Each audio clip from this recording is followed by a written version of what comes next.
Roberto, antes da gente efetivamente falar aí um pouquinho sobre a questão do incubatório em si, deixa eu perguntar para ti, porque hoje, naturalmente, a gente quer saber também o impacto que isso terá em Nova Petrópolis aí, né?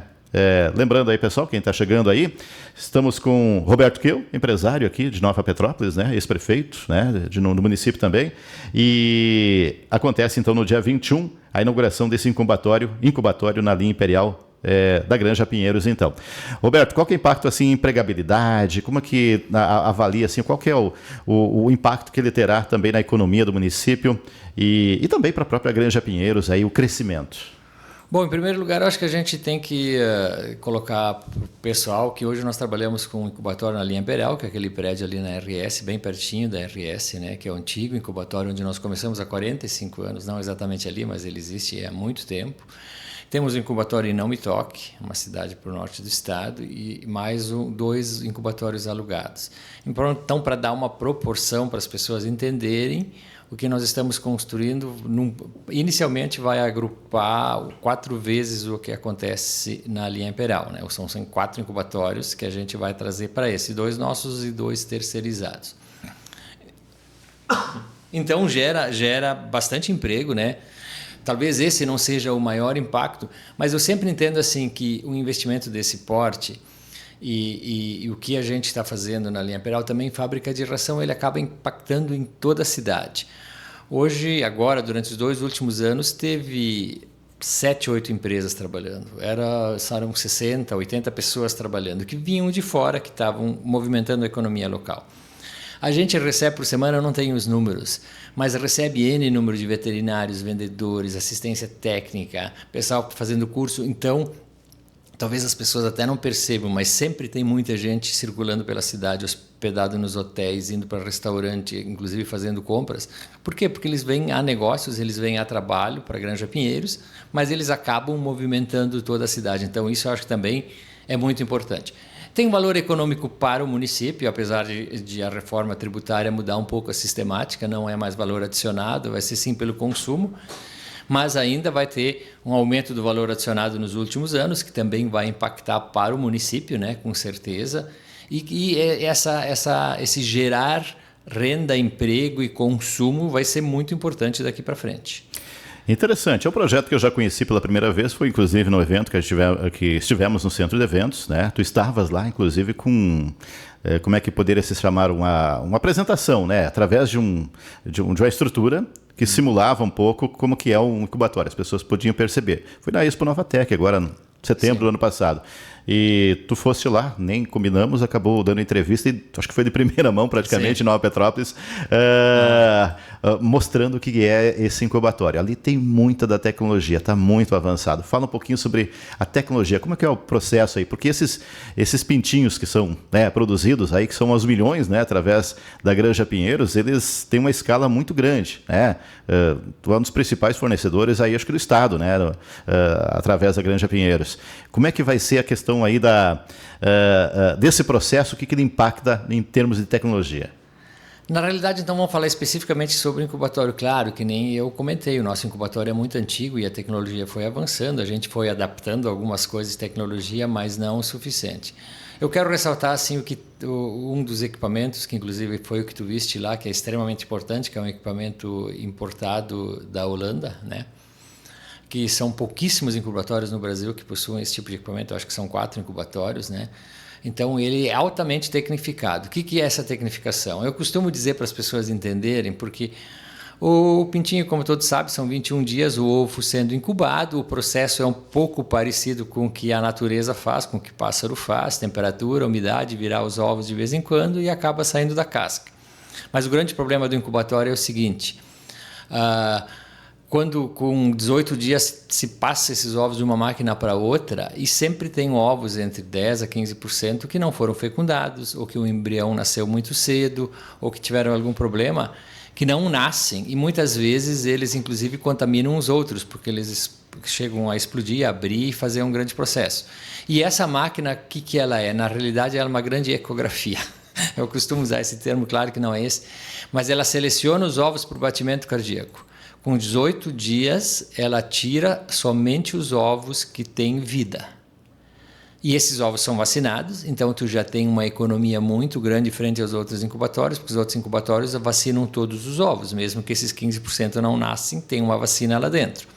Nós vamos passar a vacinar só os ovos com vida, ou seja, os ovos que vão ter pintinhos. Então ela é uma ecografia gigante que passa uma esteira, é um robô, ele em segundos ele faz a leitura em qual dos ovos tem vida e tira eles, e os que não têm mais vida ele deixa passar para serem descartados.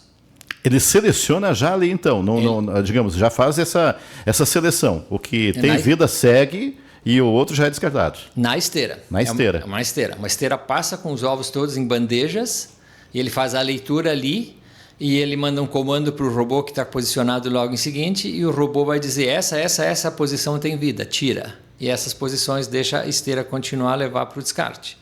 Então é um robô que saca fora os ovos que têm vida, que foram anteriormente. O primeiro processo é ele identificar a vida, o batimento cardíaco. Com 18 dias, é um minúsculo de um coraçãozinho, ele já identifica a vida ali e tira fora estes ovos, passa para uma outra esteira e os ovos que não têm vida continuam. Ele passa essa informação para o robô que faz essa retirada.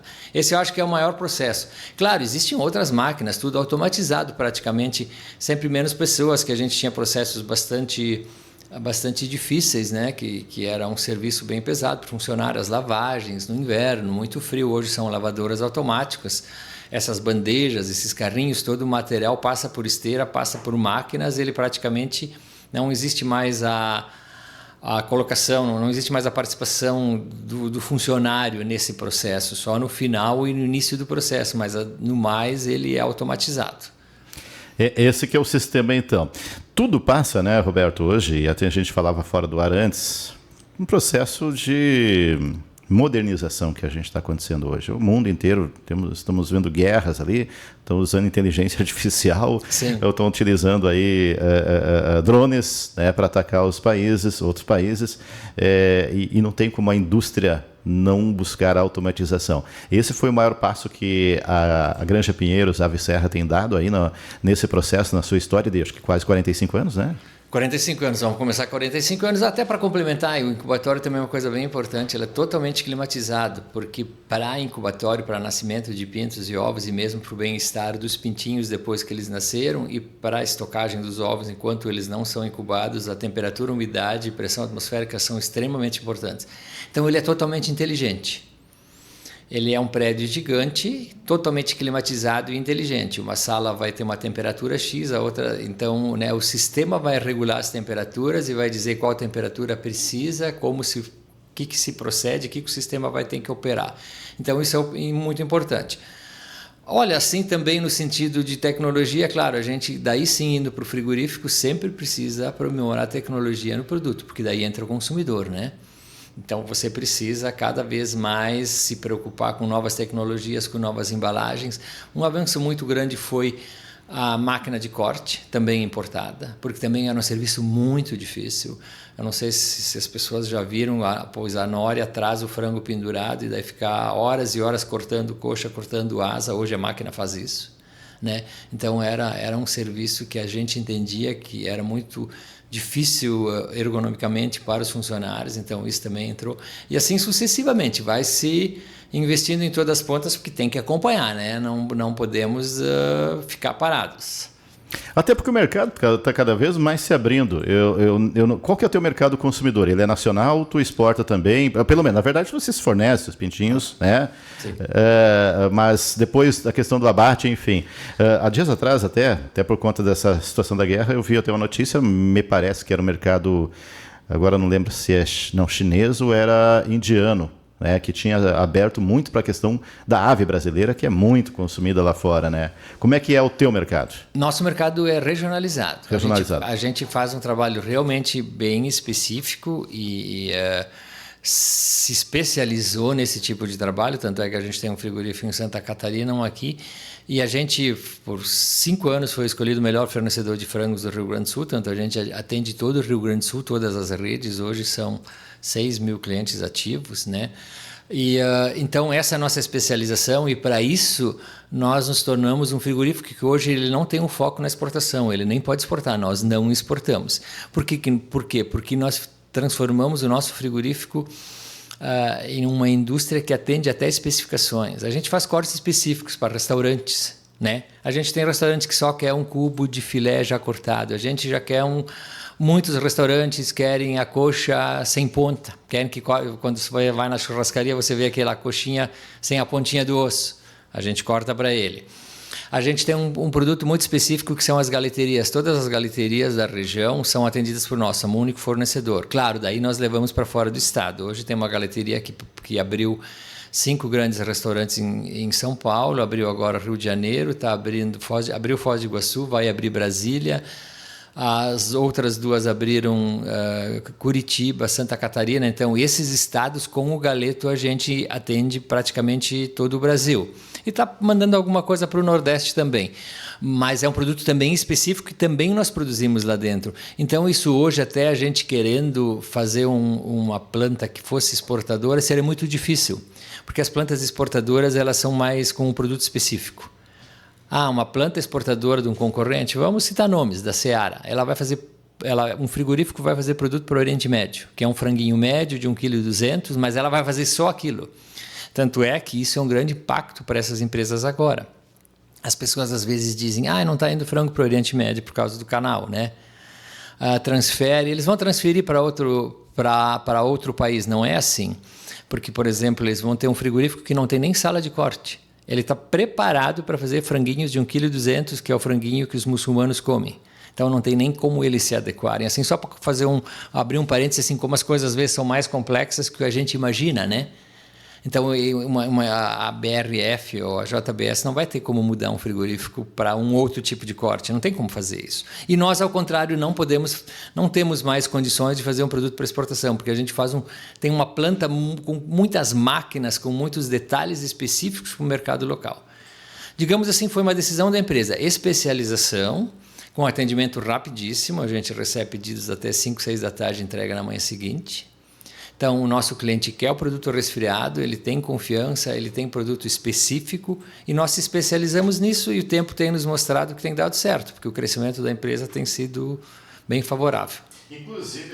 Inclusive uma das informações que tu me trazes, eu até tinha recebido dias atrás, aqui na região, o galeto Primo Canto, que as pessoas adoram, Gramado, Canela, toda a região, né? É esse produzido aí pela Ave Serra, né? Sim. Nós somos o único produtor. O único produtor. O único produtor. Então, a gente atende todas as galeterias, né? Tem 2 galeterias muito grandes, assim, que nem eu te disse, que estão com 20, 30 restaurantes. E fora isso, temos aqui na cidade Mr. Galeto, temos Piccolo Polo, temos 2 galeterias aqui e assim sucessivamente. Porto Alegre tem muitas, Caxias, Bento, tem outras marcas menos conhecidas, mas nós somos o único produtor do galeto Primo Canto. Que bacana, que legal aí. Pessoal, quem está chegando agora, né? Conversando com o Roberto Kiel, empresário no setor, 45 anos, então, através da Granja Pinheiros e Ave Serra, e também foi prefeito de Nova Petrópolis de 97 a 2000, né? Esse período aí. Prefeito não mais? Não. Não. Acho que passou assim. Fica a saudade. Eu costumo dizer para as pessoas, eu já falei muitas vezes para ti, Sóstenes, né? Realmente não sai mais a gente quando a gente gosta. Eu ainda dedico boa parte da minha leitura de coisas do município. Quando eu digo do município, não de Nova Petrópolis. Se tu me perguntar sobre políticas públicas de saúde e educação, boa parte eu ainda vou te responder atualizadamente, mesmo passando 20 anos, porque eu ainda leio. Agora a saúde tem que investir. Fui esses dias aqui para convidar os vereadores, fiquei impressionado que Nova Petrópolis gasta 25% com a saúde. É muito recurso para a saúde. É muito dinheiro, 1/4. Né? Então, tu pode perceber que isso ainda está claro para mim, que educação é 25%, saúde é 25%. Eu ainda gosto do assunto, mas não mais candidato. Como, entrando um pouquinho nesse aspecto, como obrigatoriedade, que é compulsório, 15% saúde, isso. 25% educação. Isso. Na tua época também já tinha, acho que esse percentual que era obrigatório, né? Isso agora nós tínhamos que fazer um programa especial sobre isso. Agora nós vamos começar a falar, vamos me empolgar. Os 25 sim, a saúde não. A saúde estava começando, porque o Plano Nacional de Saúde foi implantado lá pelos anos 90, então ele foi incipiente. E eu sou um grande defensor do SUS. Eu acho que foi um grande plano. Eu cheguei a pesquisar de onde o Brasil copiou isso, porque eu acredito que alguns intelectuais criaram o plano, porque imaginem vocês criar um plano para um país de 200 milhões de habitantes que funcione, né? Como eles criaram e de quem eles copiaram. Eu fiz uma pesquisa lá, tinha um modelo muito parecido na Inglaterra. Mas é um plano fantástico. Então não era. Na época se começou, se não me falha a memória, com 8, e eu terminei com 12, obrigatoriedade. Mas era menos, ele foi gradativo. Era obrigado a gastar X%, mas bem menos, não os 15. Os 15 acho que vieram depois de 2005, por aí mais ou menos. Hoje... E a tua avaliação, deixa eu perguntar, até contextualizando também. Eu vi uma reportagem atrás que falava justamente, colocava em grau de equivalência, comparativamente, o SUS brasileiro e o da Inglaterra. Não foi uma reportagem, foi uma crônica. Agora, não vou lembrar qual é o cronista, mas ele justamente trazia esse embasamento. E, contudo, na Inglaterra, havia a reclamação que a demora estava sendo muito grande, que chegava num posto, não sei como que se chama lá o primeiro atendimento, né? Levou 8 horas para ser atendido e aquilo que a gente sempre reclamou aqui e que naturalmente vai ter, né? Tem espera, mas a gente tem brasileiros que estão voltando para o país para serem tratados pelo SUS. E às vezes a gente critica muito nesse aspecto. Então, aquilo que espelhou, pelo que tu trazes, talvez, o nosso SUS, o SUS é um modelo internacional pela ONU, é apresentado como modelo de gestão.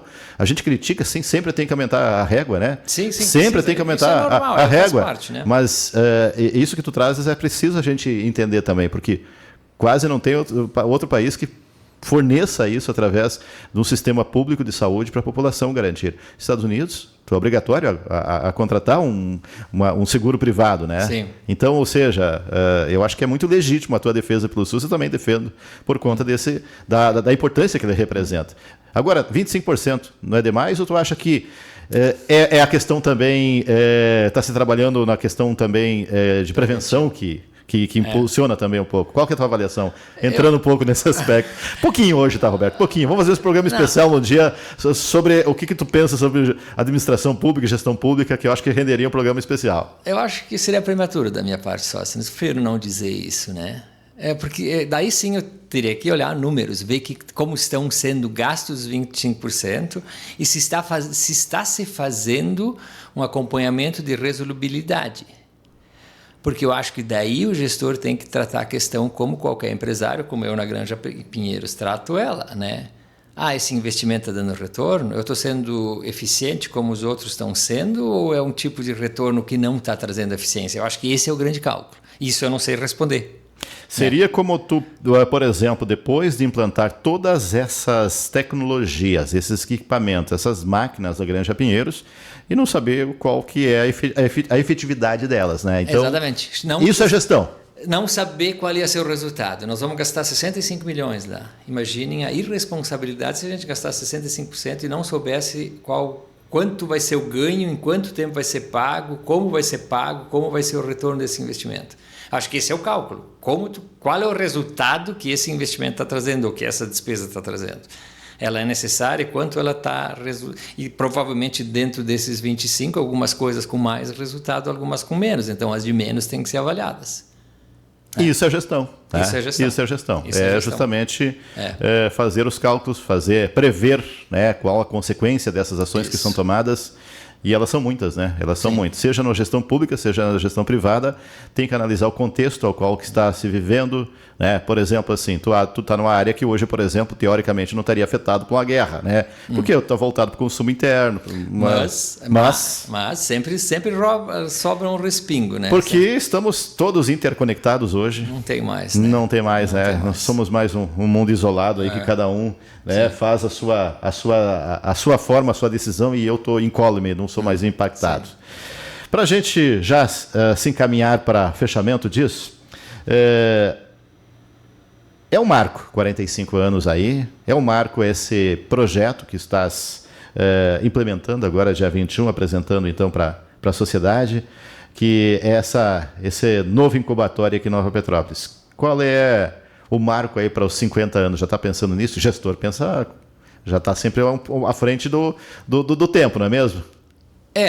Eu preferia não conversar ainda, porque a gente, na realidade, até eu acho que vale uma pequena colocação. Isso é um ciclo que se encerra agora. Com esse incubatório, nós vamos trabalhar a pleno, com 2 turnos, os 2 frigoríficos que vão produzir pintos e chega para os 2. Essa produção ela é embasada num processo longo. A gente comprou mais uma granja em São Francisco, onde começa o processo, onde é a recria das frangas, que depois põe ovos para virar esse pintinho. As fábricas de rações que atendem toda essa integração de frangos, depois tem que acompanhar. Então, isso tudo foi planejado, que vai agora culminar com esse incubatório. Então, a gente em 26 vai ter tudo isso concluído. Estamos trabalhando com alguns projetos novos, a gente está trabalhando bastante forte em abertura de tipos de proteína.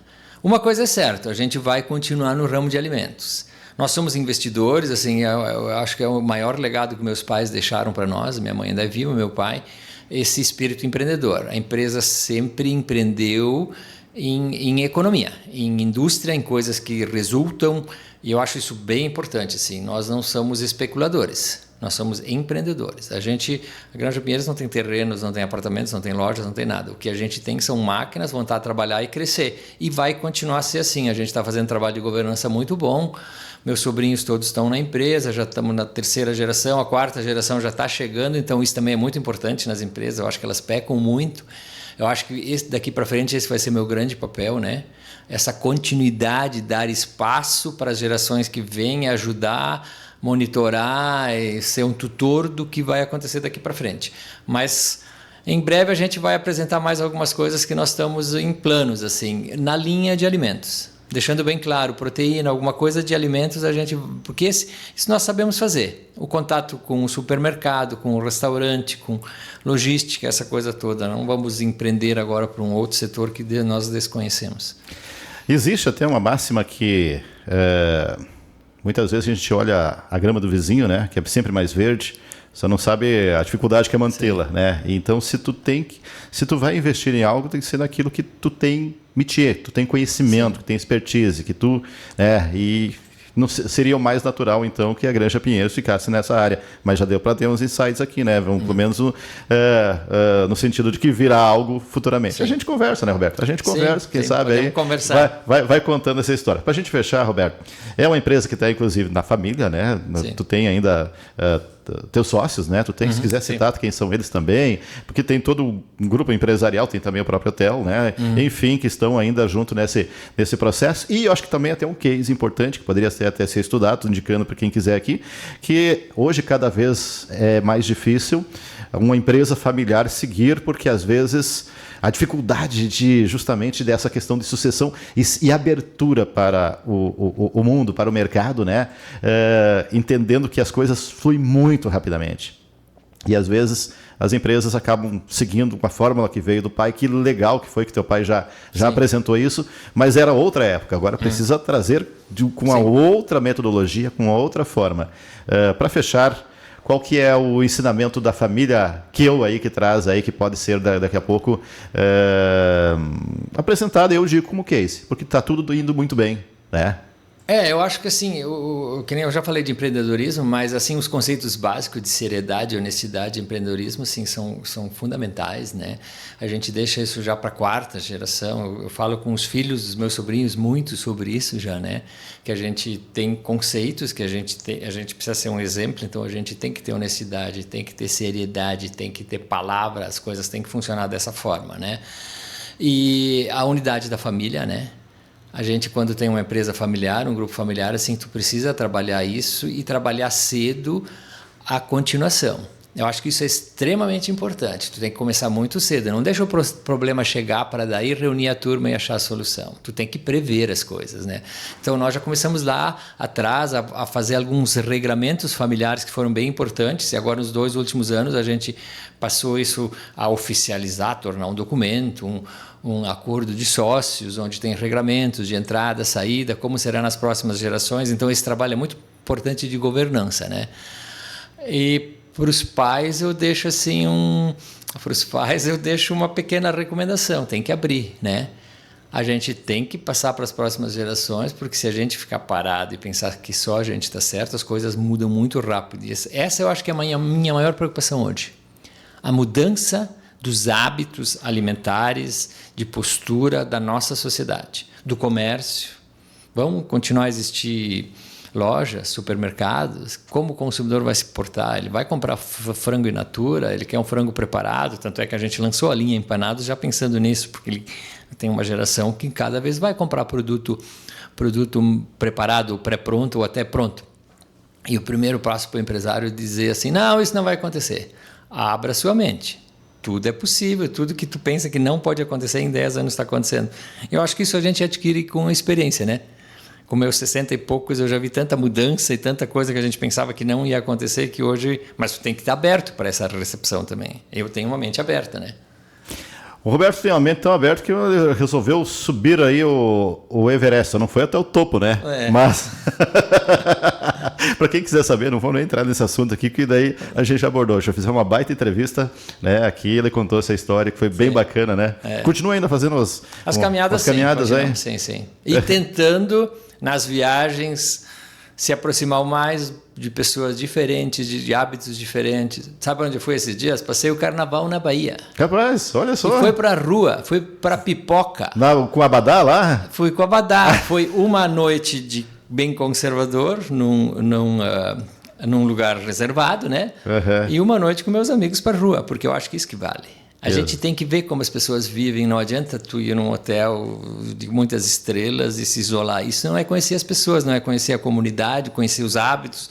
Gente jovem, o que eles pensam? O que eles estão achando do futuro? Essas coisas todas, né? Exatamente. Então, uma noite de camarote e uma noite de rua lá naquela folia. Todo mundo deve ter...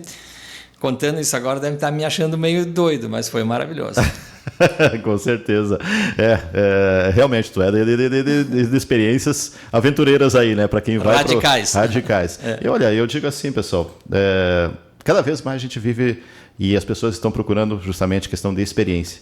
A vida passa por isso, estão valorizando isso. Sim. E isso é tendência. Então, o próprio mercado, fique atento à questão das experiências. Tendências. A mudança da sociedade, a mudança do consumidor, a mudança das pessoas. Exato.